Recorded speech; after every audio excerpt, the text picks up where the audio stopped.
Then Pilate therefore took Jesus and scourged him. And the soldiers platted a crown of thorns and put it on his head. And they put on him a purple robe and said, Hail, King of the Jews! And they smote him with their hands. Pilate therefore went forth again, and saith unto them, Behold, I bring him forth to you, that ye may know that I find no fault in him. Then came Jesus forth, wearing the crown of thorns and the purple robe. And Pilate saith unto them, Behold the man. When the chief priests therefore and officers saw him, they cried out, saying, Crucify him! Crucify him! Take ye him and crucify him, for I find no fault in him. We have a law, and by our law he ought to die because he made himself the Son of God. Put him to death. When Pilate therefore heard that saying, he was the more afraid, and went again into the judgment hall, and saith unto Jesus, Whence art thou? But Jesus gave him no answer. Speakest thou not unto me? Knowest thou not that I have power to crucify thee, and have power to release thee? Thou couldst have no power at all against me, except it were given thee from above. Therefore he that delivered me unto thee hath the greater sin. And from thenceforth Pilate sought to release him. But the Jews cried out, saying, If thou let this man go, thou art not Caesar's friend. Whosoever maketh himself a king speaketh against Caesar. When Pilate therefore heard that saying, he brought Jesus forth, and sat down in a judgment seat, in a place that is called the Pavement, but in the Hebrew, Gabbatha. And it was the preparation of the Passover, and about the 6th hour. And he saith unto the Jews, Behold your king! Away with him! Away with him! Crucify him! Shall I crucify your king? We have no king but Caesar! Then delivered he him therefore unto them to be crucified. And they took Jesus, and led him away. And he, bearing his cross, went forth into a place called the place of a skull, which is called in the Hebrew Golgotha, where they crucified him, and 2 other with him, on either side one, and Jesus in the midst. And Pilate wrote a title, and put it on the cross. And the writing was, Jesus of Nazareth, the King of the Jews. This title then read many of the Jews, for the place where Jesus was crucified was nigh to the city, and it was written in Hebrew and Greek and Latin. Then said the chief priests of the Jews to Pilate, Write not the King of the Jews, but that he said, I am King of the Jews. What I have written, I have written.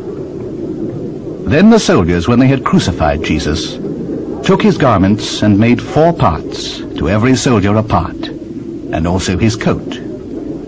Now the coat was without seam, woven from the top throughout. They said therefore among themselves, Let us not rend it, but cast lots for it, whose it shall be. that the scripture might be fulfilled, which saith, They parted my raiment among them, and for my vesture they did cast lots. These things therefore the soldiers did. Now there stood by the cross of Jesus his mother, and his mother's sister Mary, the wife of Cleophas, and Mary Magdalene. When Jesus therefore saw his mother, and the disciple standing by, whom he loved, he saith unto his mother, Woman, behold thy son. Then saith he to the disciple, Behold thy mother. And from that hour that disciple took her unto his own home. After this, Jesus, knowing that all things were now accomplished, that the scripture might be fulfilled, saith, I thirst. Now there was set a vessel full of vinegar, and they filled a sponge with vinegar, and put it upon hyssop, and put it to his mouth. When Jesus therefore had received the vinegar, he said, It is finished.